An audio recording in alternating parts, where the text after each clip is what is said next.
Okay, so we're back and we're going to look at some of these statements that she says. So one of the things that Nick Poor said was that scientists are scamming the American people right and left for their own financial gain.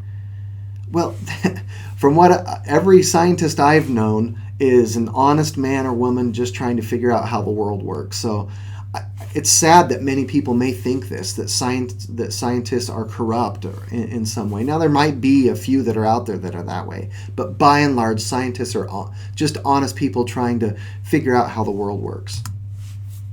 She furthers to say, scientists are the only ones qualified to comment on scientific theory. And Monvi says, yeah, that would be like surgeons being the only ones being allowed to perform surgery. And she says, yeah, that's exactly right. It doesn't make any sense. So she's already agreeing with this without even thinking about what he's actually saying. Of course, surgeons should be the other ones that should be figuring out whether a surgery is correct or not, because they're the ones that have been trained in to be able to say that. Just as if I'm going to claim something in science, like there's a new hominid fossil that's now available, who should be the people that should most comment on that? Well, the other experts in the field. They're the ones that should be the ones that are criticizing and commenting on that claim. Nick Poor furthers to say, it's very confusing for a child to be only taught evolution, to go home to a household where the parents say, now, wait a minute, God created the earth. And Monvi says, well, yeah, what's the point of teaching children facts if it's only going to confuse them?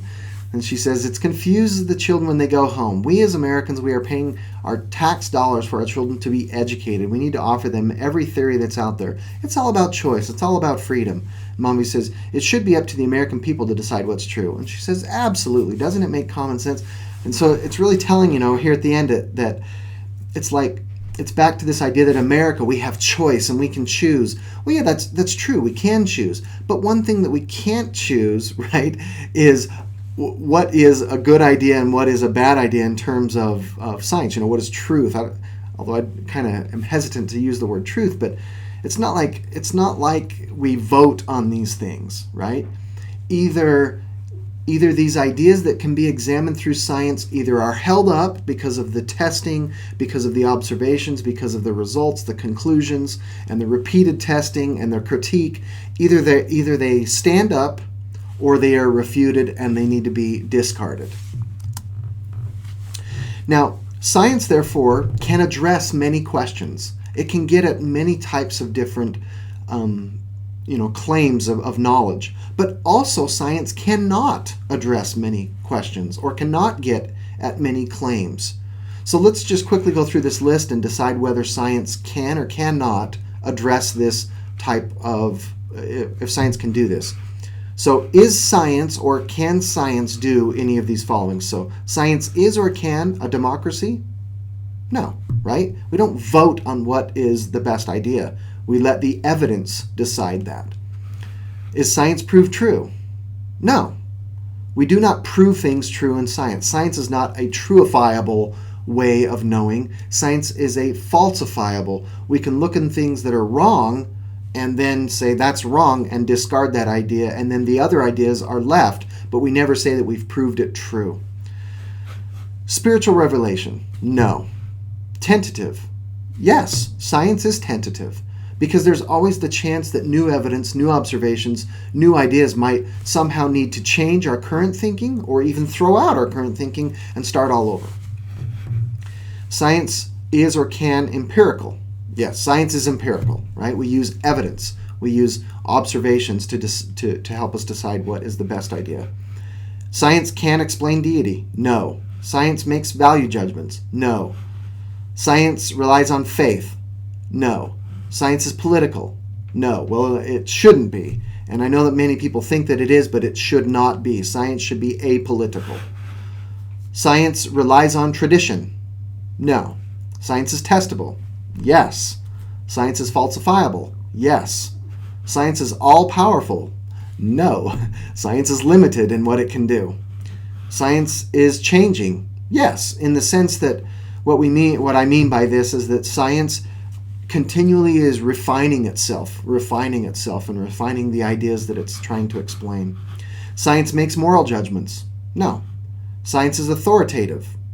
No. And by this, what I mean is that just because someone has been an expert in the field for 20 years, or 30 years or 40 years, it doesn't mean that some young graduate student who comes up with a new idea to test, and then that completely turns over this long-held idea from a scientist who's been around for a long time. It doesn't matter. Science has no authority in that way. It's not authoritative in that way. Can science assign meaning? No. Science is not worried about assigning meaning to things. Now, there are other ways of knowing. Science, therefore, is limited. It's not all-powerful. And some of these other ways of knowing might be authority, like religious systems or political systems or even parental systems. My kids know they don't, do this. This is the rule in the household. Democracy are other ways of knowing, where the majority decides. We do this with lots of our laws in our country. Consensus, where everyone must agree. Revelation or inspiration.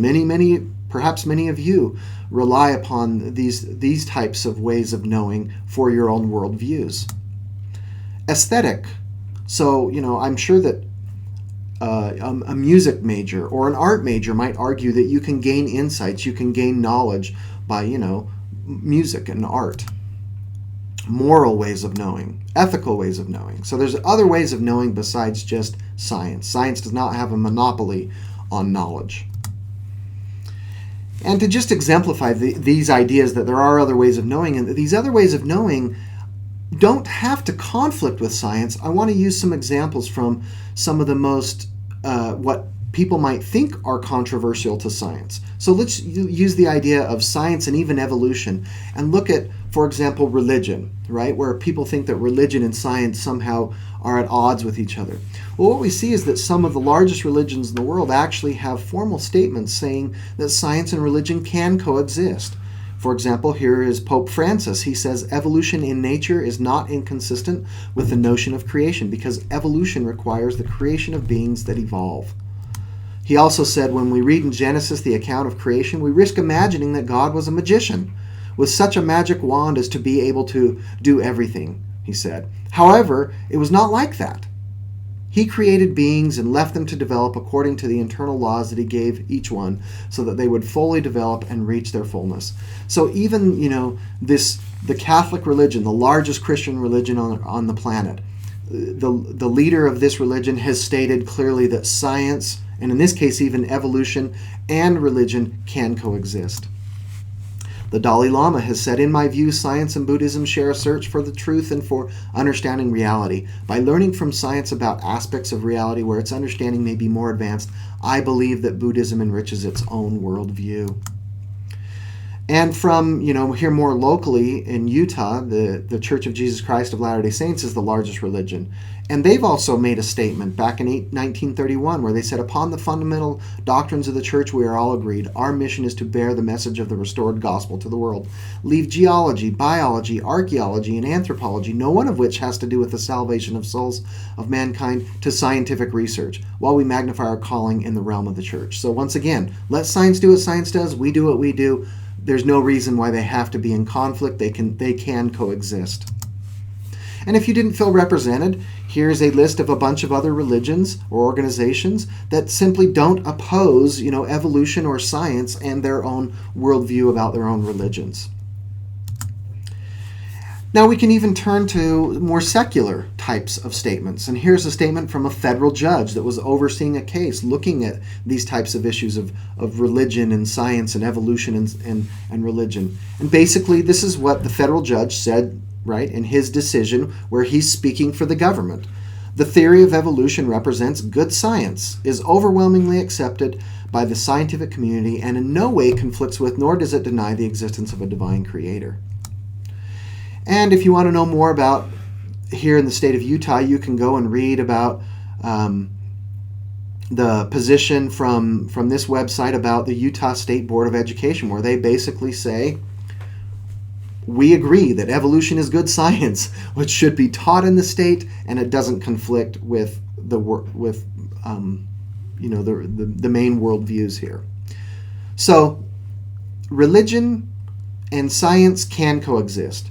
Science and art and music can coexist. Science and politics can coexist. These other ways of knowing can coexist with science. there's no need for these things to be at odds with each other. Now, I agree, there are some worldviews that seem to be quite opposed to science. And perhaps in those cases, once there's been enough scientific evidence that has demonstrated a particular knowledge, those worldviews might need to modify themselves a little bit, right? I mean, for years and years and years, many, many years ago, the idea was that the sun revolved around the earth and that the earth was at the center of the universe. Well, once there was enough evidence to show that that's not how the universe is organized, we had to change our ideas. And most religions that are reasonable have bought into that. There are still some people who don't agree with these things. I mean, there's still a flat earth society where they think the earth is still flat, even though we have tons of evidence showing the earth is not flat. So, there's going to be some people that don't agree with science, but by and large, reasonable people looking at evidence and looking at their own worldviews can make these things coexist. There's no reason to not have these things coexist.